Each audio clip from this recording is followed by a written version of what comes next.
Xo'p. Endi if else operatori. Demak, if else operatori bizlar bu yordamida endi shart, ma'lum bir shartlar davomida dasturimizni tuzishimiz mumkin. If degani o'zi ingliz tilidan agar deb tarjima qilinadi. Ya'ni biror bir amal bajarilsa, bu kod ishlasin. Bo'lmasa, bu kod ishlasin deyapti. To'g'rimi? Misol uchun o'zimiz hayotiy misol bilan aytadigan bo'lsak, misol uchun nima deymiz? Misol uchun meni 200 million so'm pulim bor. 200 million so'm pulim bo'lsa, men trekker olaman.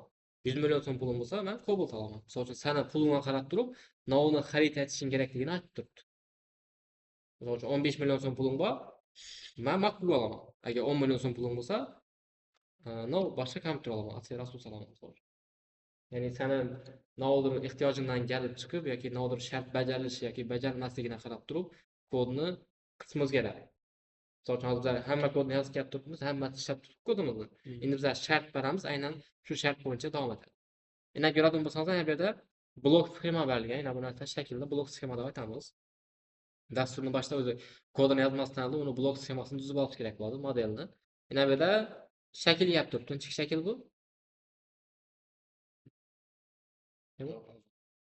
Shakl. Romb bu, romb. Romb degan shakl yap turibdi. Rombning ichida shart beriladi. Sen tatuda o'qiganimizda tatuda shuni chizdiradi, blok sxema chizdirgan bo'lishi kerak. Rombning ichida shart beriladi. Agar shu shart rost bo'lsa, ya'ni rost bo'lsa deganda true degani tushundingizmi? Rost true, yolg'on false. Rost bo'lsa haga o'tsindan birinchi kod bajarilsin. Agar bu shart yolg'on bo'lsa, false platdan yo'q qismi o'tadidan ikkinchi kod bajariladi. Xuddi shunday strukturada keyin davom etib ketaveradi kodimiz. Nima aytganimizda if so'zi demak ingliz tilida agar deb tarjima etiladi. Buni bizlar rus tilida yes deb aytamiz. So'sha Excel'ning o'zidan ham mana shu if yozuvni bajarish mumkin. Ili yes degan funksiyalar bor, chot yes degan funksiyalar bor. Bizlar Pythonda demak if, boshqa dasturlar tillarida ham if, else sintaksisi farq etadi, yozilishi. Xo'p, qaraydigan bo'lsam, menda yana avtolarda ham nima bor? List o'zgaruvchi, xo'p, ro'yxat bor. Audio, BMW, Volvo, Kia, Hyundai. Nima bor ekan? Ichida elementlari bor. Endi men shu an sikl qo'yman, shu avto adini dasturga yozib turaman. Toza chiqaramiz.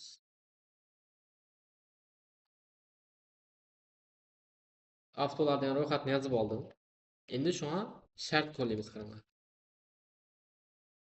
Izindan no'ash turibman. Siklash turibman. Ko'rinib turibmi? For auto in avtolar. Demak, avtolarimiz nima bizadagi? Nima bu? Ro'yxat. Shu ro'yxatdagi har bir elementni nima? Avtoda ham o'zgaruvchi yuklayib turibman. Buni o'rniga ABC degan bloklarni qo'ygan safar. Avtoda turib nom berib turibman. O'zgaruvchi yuklaydi. Sikl aylangan vaqtida. Va shuni ichidan tab qo'yib turibmizmi? Tab bo'lsa demak nima biladi shu? Siklni ichida ekanligini biladi. Ichida bo'lsa nima bo'lsin? Agar mana bu avtomiz nima deng bo'lsa, BMW ga deng bo'lsa, nishlatsin? Yana tab qo'yamiz ekan. Tab bo'lsa shu shartning ichida ekanligini bildiradi. Deng bo'lsa, avtoni shart operate. Operate katta harf aylantirib. X holda turibman. X holda qachon o'tadi u? Else degan. Else kiribdi. Qachon ishlaydi u?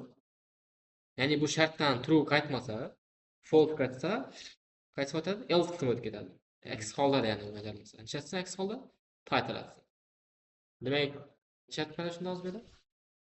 Javob chiqadi.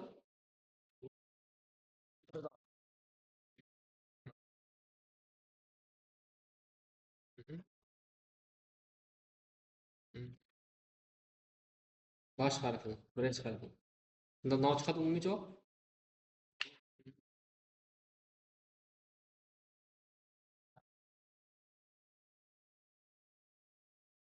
Shuni aytaman, BMW hammasi katta chiqadi, qolganlarni birinchi harfi katta bo'ladi.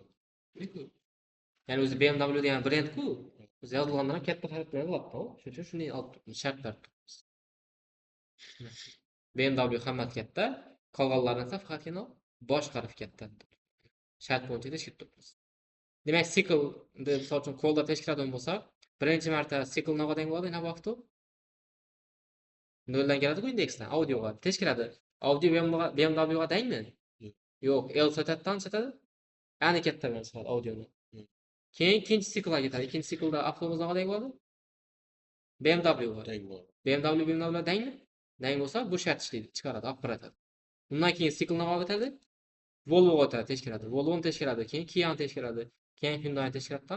Shu vaqtni o'zida printasini deb turdi. Javob chiqdi. Tushuntirdimmi oxirgi? Keyin qaranglar, shart bergan vaqtida bir dona danglik qo'yilmaydi. Misol uchun biz o'zgaruvchiga a dang 5 deb ketarmadik. Misol uchun bu yerda lekin shart bo'lganda 2 dona tenglik belgilanadi. Ma'lum? Shartda 2 dona teng turadi. Bu degani bu qiymatda dangni degan shart beriladi. Bir dona danglik bo'lmaydi hech qachon. Tushundik? Keyingisida. Endi qiymatlarni teng emasligini tekshirib ko'ramiz. Kommentlarmi? Shu kodda savol bor. Qator? Axir printni o'zi ishlab turibdi-ku. Print qator tashlab chiqarib turadi-ku o'zi. Misol uchun print 4 ta pastdan print 5 ta. HTMLda blok element bilan inline element bo'lmadi. Xuddi shunga o'xshaydi. Temur san aytgan bo'lar. 4 5. 4 bilan 5 toza qatordan chiqadi. Demak, bu yerda ham print sikl davomida ishlab turibdi, ha? Oxirida bir marta chiqarib turgani yo'q. Sikl har bir marta aylangan vaqtda qiymatni chiqarib qo'yadi. Sikl bir marta aylandimi? Bu if yoki else tushadi-da, ikkisidan birisidan tushishi majbur u. Shu vaqtda print etadi. Keyingisini o'tadi, yana print etadi, keyingisini o'tadi, yana print etadi. Har birini shuning uchun toza qatordan chiqarib.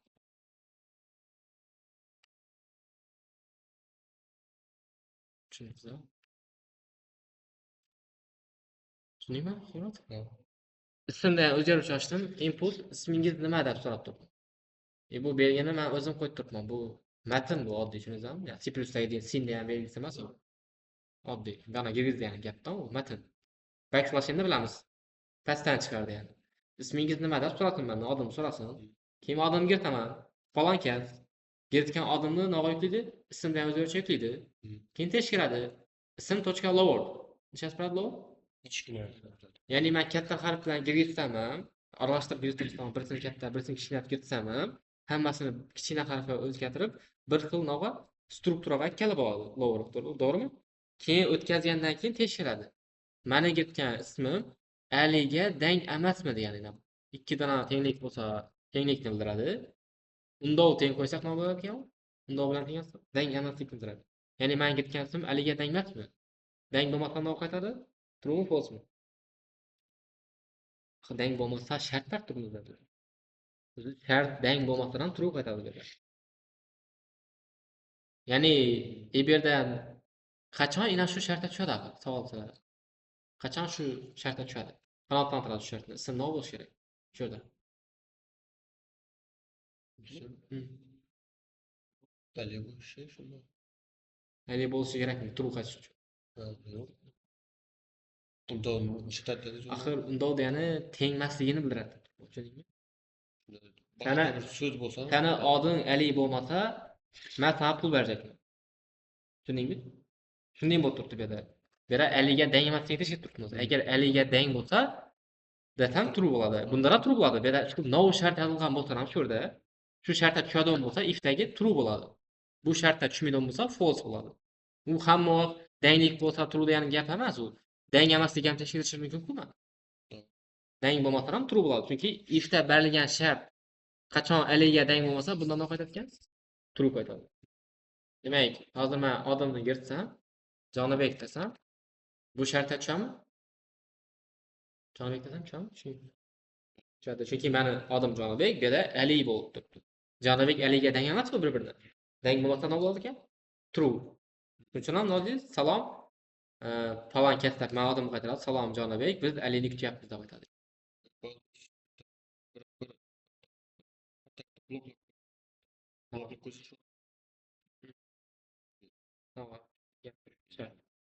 Ertang realniy proyektlar ham shunday bo'ladi shart. Agar bunday bo'ladigan bo'lsa, danglik qo'yadigan bo'lsa nima bo'ladi? Shart aytishmaydi. Danglik qo'yadigan bo'lsa, mana bu ikki printni o'rnini almashtirishim kerak endi. Buni bir print pastlashim kerak. Salom alaykum deb chiqarishim kerak. Shunday ishlaydi-da. Agar men Aliga dang bo'lib qolsam, misol uchun Ali deb yozdim. Ali deb yozsam shartga tushami? Tushami shart? Ifga tushmaydi-ku. else o'tib ketadi, to'g'rimi? Chunki Ali Aliga teng emas deb turibman-ku. Hozir men Alini kiritmasam Ali Aliga teng bo'ladi-ku. Ali Aliga teng bo'lib qolsa bu shartga tushmaydi. Nima bo'ladi? Else o'tgan nima deydi? Salom Ali. Salom Ali. Nizam? Tushuntirdim men. True qachon demak. Bunda teng emasligini aytib turibmiz. Agar Aliga teng bo'lmasa, no uzr, biz Alini kutyapmiz. Aks holda no salom falonkas taban bizlara aytib beradi. Xo'p, ko'rib turibmiz. Endi sonlarni solishtirgan vaqtimizda kichik belgisi bu. Kichik yoki teng degan belgi bu. Katta a katta bdan yoki katta yoki teng bo'lsa ekan a katta yoki teng no bug'a. Shu yerda hozir nima yozaman, qarang. Javobdan o'zgaruvchi ochdim. Float input 12 ko'paytirilgan 6 ichiga teng deb turibman. Bu matn-ku oddiy. So'rab turibman. Keyin tekshirsin. Agar meni javobim 72 ga teng bo'lsa nima chiqadi?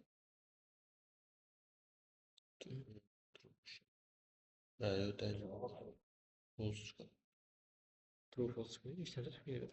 Biz hozir ifni yozib turibmiz. Lekin shartga tushmasa, no chiqish kerakligini yozmadik. Else. Yo'q-ku bunda aynan else. To'g'rimi? Demak, nada else qismini yozish majburiy emas shartda, tushundingmi? Else qismini tashlab ketsak ham bo'ladi. Hatto javob xato degan qachon chiqadi? Mana javobim nog'a bo'lmasa, mana javobim 72 ga teng bo'lmasa, javob xato deydi. 10 dedi. Javob xato. 12 ko'paytirilgan 6 72 ga tengmi? Agar 72 ni kirsammi? 72 72 ga teng-ku. Nima degan javob chiqadi? Hech narsa chiqmaydi. Chunki else qismi yo'q bunda. Else ni qo'shsa ham bo'ladi, qo'shmasa ham bo'ladi. Uni o'zingning xohishing ham bo'ladi. Dasturdan dasturingga bog'liq. Ishlab chiqishi. 72 ga hech narsa chiqmaydi. Buni o'zimiz qo'shib ketsak bo'ladi. Else ikki nuqta qo'yiladi. Print javob to'g'ri. Katta nazarim gap. 72 ga desam, javob to'g'ri. Tushundingizmi?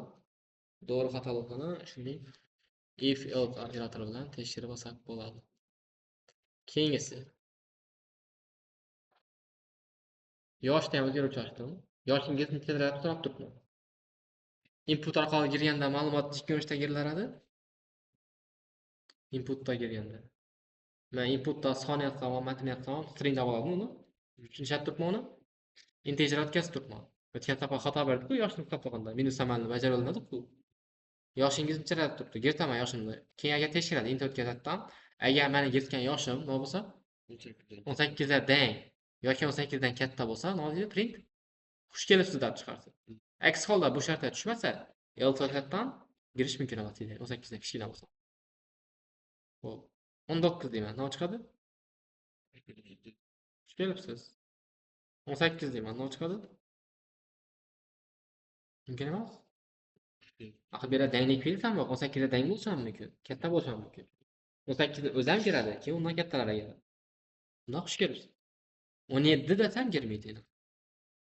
Kirish mumkin emas. Ma'lum? Demak, cheklov bu saytlarga boshqa narsalar cheklov qo'yish mumkin dasturlar. Xo'p, shu yerda bir narsa qaranglar. Shu yerda yana bu katta kichik belgi yozib turibman-ku, yana bu belgilarni. Yaxshilab qarab o'tir, Temur. Kichik belgini yozib turibman, teng deb turibman, to'g'rimi? Shu vaqtimda o'zingizda bir qoida aytib turib yodlab qo'yinglar. Tenglik belgisi hamisha katta kichik belgini o'ng tarafida turishi kerak. Yoki bunda berilgan katta kichik belgini katta kichik belgini o'ng tarafida tenglik belgisi turishi kerak yoki tenglik belgisini chap tarafida katta kichik belgi turishi kerak deb yodlab qo'yinglar. Chunki hozir yana bundan ham ishlamaydi-da, bu yana bu tenglik belgisini eldan qo'ysam ishlamaydi bu. Asosan adashib turib, teng deb turib keyin bu belgini qo'yib bersang. Bunda ishlamaydi, error beradi. Hamisha tenglik belgini nerada joylashadi ekan? O'ng tarafda. Katta kichik belgini o'ng tarafida joylashadi. Shu narsani o'zingiz qonun qoida qilinglar. Bu esa o'zgaradi. Bu yana qarash mumkin, yana qarash mumkin, farq yo'q. Lekin tenglik hamisha o'ng tarafda turadi.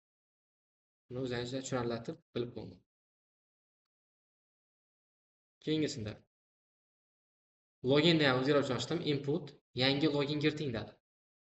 To'g'rimi? So'rab turibdi, login kiritadi. Keyin tekshiradi. Len nodi? uzunligini aniqlaydi. Ya'ni meni loginimni belgilar sonini sanaydi, yetaman-ku kolonlar. Belgilar sonini sanaydi va meni belgilar soni 5 dan yoki 5 dan kichkina bo'lsa nima deydi? Print login 5 harfdan ko'p bo'lishi kerak deydi. Misol uchun kiritaman. Root bilan yaratdim. Necha harf bu root? 4 harf-ku, 4 belgi. Login 5 harfdan ko'p bo'lishi kerak deyapti. Ya'ni men 5 dan ko'p kirsam, else yo'q endi, hech narsa chiqmaydi lekin. Misol uchun admin 1 2 3 4 dan. Endi 5 dan o'tib ketadi-ku bu belgilar soni. Unda hech narsa chiqmaydi, chunki else qismi yo'q. Xohlasan else qismini qo'shib turib, login qabul qilindi deb ko'rsatish mumkin. 8 belgi bo'ladi, misol uchun Wi-Fi ga parol qo'yganda 8 belgi qo'shing kerak-ku, parol qo'yganda, login qo'yganda shuni sonini sanash mumkin. Keyin sonlarni solishtirgan vaqtimizda yil bilan solishtirib ko'ramiz. 2026 deyman. Yilni ham o'zgartirish turibman. Doğan yilni kiritadi va inoqqa int o'tkazadi. Keyin tekshirsin. 2026 dan olmasin. Mana doğan yilini olib tashlasin va 18 ni tekshirsin. Ya'ni biz to'g'ridan-to'g'ri yoshni yozib turib keyin tekshirib turadi-ku 18 dan kattami kichikmi. Endi nima tekshirib turibdi? Mana yilim bo'yicha o'zi yoshini topib, yosh bo'yicha tekshiradi. Misol uchun palon 2026 dan siz palon yoshda ekansiz-dan girish mumkin emas deydi. Aks holda xush kelibsiz deb chiqaradi. Misol uchun chanchilsan Temur 2012 2012 enter.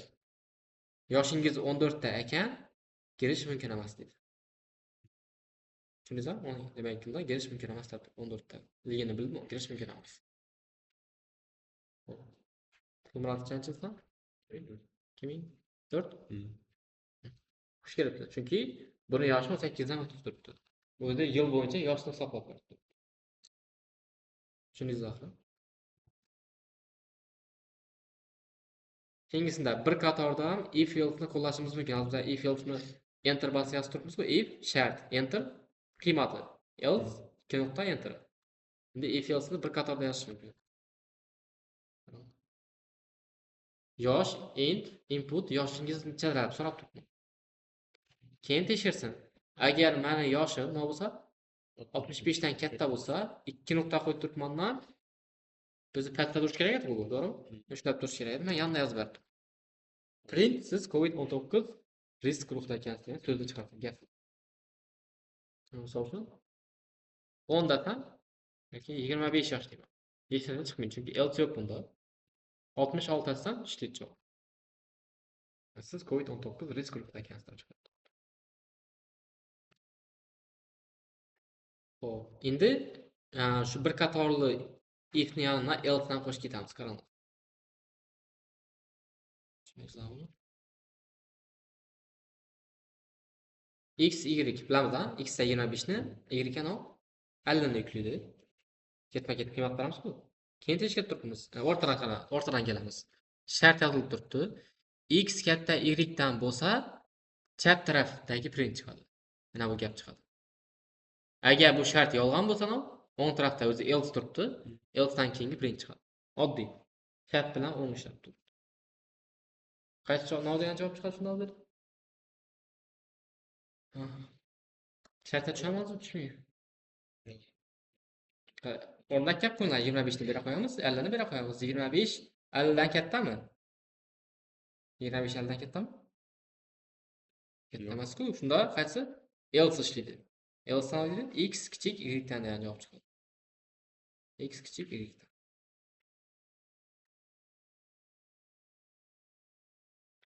Ina shular. Savollaringiz bormi? If else. Tushundingizmi? Prezentatsiyani tashladim. Hozir vazifa tashlayman grupni.